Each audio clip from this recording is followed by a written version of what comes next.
Mohon siap, terima kasih Ibu. Izin share screen ya Bapak Ibu.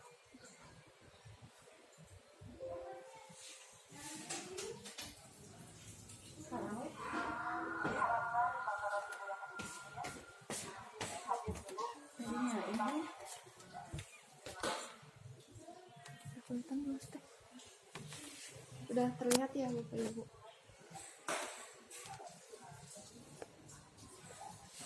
Ini tuh udah nggak ada. Belum sih tuh. Bentar. Bismillahirrahmanirrahim. Assalamualaikum warahmatullahi wabarakatuh. Yang terhormat Ibu Sekretaris Dinas Sosial Kabupaten Garut, yang saya hormati para kepala bidang di Dinas Sosial Kabupaten Garut, yang saya hormati Kepala Seksi di lingkungan Dinas Sosial Kabupaten Garut, serta rekan-rekan pegawai Dinas Sosial Kabupaten Garut. Mohon izin, perkenalkan, nama saya Brian Widi Utami. Saya formasinya calon ahli pertama pekerja sosial, di mana pada tugas prajabatan saya atau latihan dasar calon pegawai negeri sipil golongan 3 mengambil fokus mengenai tim reaksi cepat dengan judul penyusunan standar operasional layanan kedaruratan dan petunjuk teknis pembentukan tim untuk meningkatkan kesiapan pelayanan TRC di Dinas Sosial Kabupaten Garut.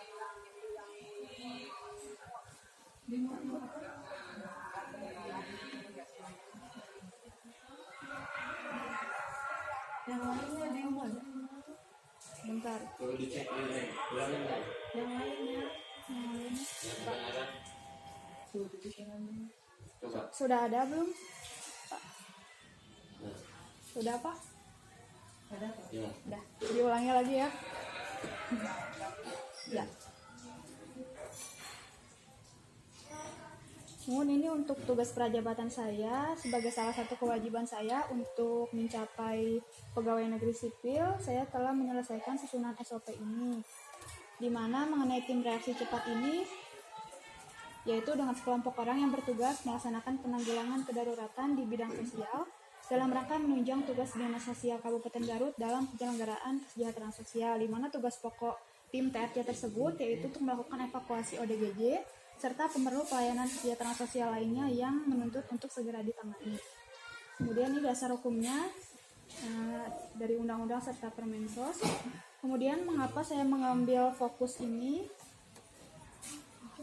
Nah, untuk rehabilitasi sosial berdasarkan Permensos nomor 16 tahun 2019 bahwa pemerintah daerah kabupaten tersebut wajib untuk melaksanakan fungsi sosial rehabilitasi sosial dasar, di mana pelaksanaannya itu di luar kanti, yaitu dilaksanakan pada keluarga dan masyarakat, serta keberadaan rumah singgah dengan waktu maksimal itu 7 hari.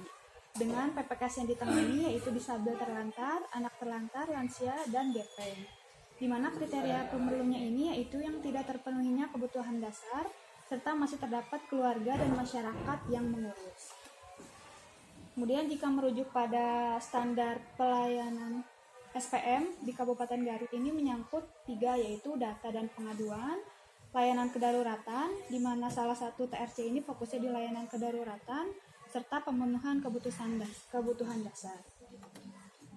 Kemudian pelayanan TRC itu sendiri mendukung upaya rehabilitasi sosial, dengan penganggarannya itu di program rehabilitasi sosial, kegiatan rehabilitasi sosial dasar anak terlantar, lanjut usia terlantar, gelandangan pengemis pada sub pelayanan kedaruratan. Kemudian untuk SOP-nya itu sudah dalam bentuk keputusan kepala dinas, di mana lampirannya ini memuat tata cara pengangkatan dan pemberhentian memuat pembentukan timnya. Ini salah satu tabel timeline pembentukannya, yaitu dimulai dengan pengumuman pendaftaran, kemudian penerimaan berkas, pemeriksaan, seleksi administrasi, wawancara, dan pengumuman hasil seleksi, di mana hasilnya nanti akan disahkan berupa penandatanganan kontrak kerja terhadap personil dari TRC serta komitmen untuk melaksanakan tugas. Kemudian untuk pemberhentiannya ini dapat dibagi menjadi dua, yaitu dapat secara hormat dan tidak hormat, sebagaimana tercantum bahwa pemberhentian dengan hormat itu apabila personel tersebut meninggal dunia, sakit, atas permintaan sendiri, dan berakhir masa keanggotaannya. Kemudian dengan tidak hormat, apabila dijatuhi pidana, tidak melaksanakan tugas, berbuat asusila, menyalahgunakan kewenangan. Kemudian yang memiliki kewenangan untuk melakukan pengangkatan dan pemberhentian itu yaitu kepala dinas, di mana perubahan personil berdasarkan keputusan dari kepala dinas. Kemudian ini merupakan alur pelayanan dari tim reaksi cepat, yaitu melalui penjangkauan, di mana Dinas Sosial atau Social Center menerima pengaduan mengenai PPKS, kemudian ada penugasan TRC untuk melakukan penjangkauan ke lokasi, kemudian TRC melaksanakan tugas, berkoordinasi dengan kewilayahan dan PSKS setempat, kemudian TRC melakukan penjangkauan untuk dibawa ke Social Center, kemudian pelaporan, sehingga nanti hasil dari penjangkauan tersebut diserahkan kepada pekerja sosial untuk keberlanjutan penanganan. Kemudian yang kedua ada mengenai penerimaan pengaduan PPKS, di mana pengaduan tersebut direncanakan dapat dilakukan secara langsung, yaitu dengan orang-orang yang bisa datang ke Social Center maupun melalui hotline service berupa media sosial ataupun WhatsApp, di mana nanti laporan diterima, kemudian diidentifikasi oleh kepala seksi dan kepala bidang, kemudian penyampaian hasil pemeriksaan, nanti hasilnya itu pelapor menerima informasi mengenai pengaduan yang ia sampaikan. Kemudian yang ketiga mengenai reintegrasi atau reunifikasi, yaitu pengembalian PPKS ke masyarakat dan keluarga. Yang pertama yaitu dilakukan persiapan dokumen oleh pekerja sosial berupa case record atau laporan sosial, kemudian pemeriksaan dokumen bagi PPKS yang akan direunifikasi oleh kepala bidang, kemudian penugasan kepada pekerja sosial dan TRC untuk melakukan reunifikasi dan reintegrasi, kemudian dilanjutkan dengan persiapan keluarga atau keluarga pengganti dari PPKS, kemudian pelaksanaan reintegrasi, dan yang terakhir adalah penyerahan laporan. Kemudian untuk layanan yang keempat yaitu rujukan PPKS. Yang pertama yaitu rencana rujukan yang dilakukan oleh pekerja sosial berupa laporan, kemudian pemeriksaan oleh kepala bidang, kemudian ditugaskan kembali pekerja sosial dan TRC, kemudian persiapan dokumen rujukan, penyerahan PPKS kepada unit layanan. Di sini unit layanan ini dapat berarti balai di bawah Kementerian Sosial, panti sosial di bawah provinsi, ataupun lembaga kesejahteraan sosial yayasan atau swasta. Kemudian diakhiri dengan penyerahan laporan hasil kepada kepala bidang rehabilitasi sosial. Kemudian yang terakhir yaitu mengenai penerimaan PPKS di rumah singgah. Yang pertama PPKS datang ke Social Center, di mana PPKS ini dapat berupa hasil dari rujukan dari instansi lain ataupun dari kewilayahan ataupun masyarakat. Kemudian dilakukan pemeriksaan awal kelengkapan berkas berupa administrasi penduduk klien jika ada, apabila tidak ada bisa administrasi penduduk pelapor.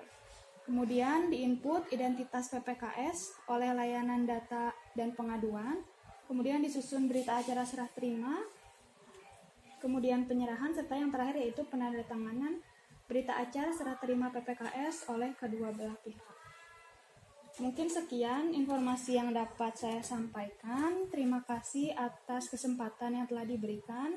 Semoga dokumen saya ini dapat berguna untuk meningkatkan kesiapan dalam pelayanan kesejahteraan sosial, terutama untuk layanan kedaruratan TRC di tahun 2022. Kemudian saya mohon untuk dukungan, arahan, dan masukan untuk perbaikan dokumen ini, baik secara substansi maupun mekanisme penulisan, sehingga dokumen yang diciptakan akan menyempurnakan dokumen yang telah saya susun ini. Terima kasih atas waktunya. Wassalamualaikum warahmatullahi wabarakatuh.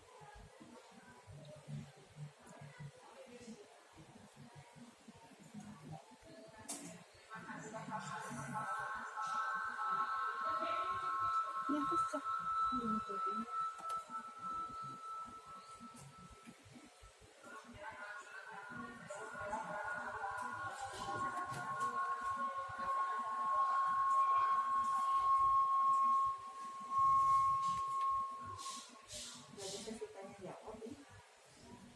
Iya, nah, berdoa masa ditangkap itu harus.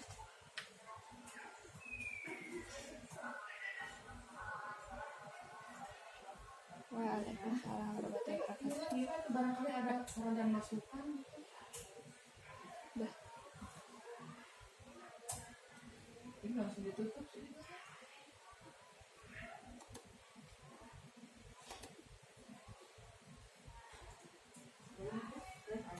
Live aja.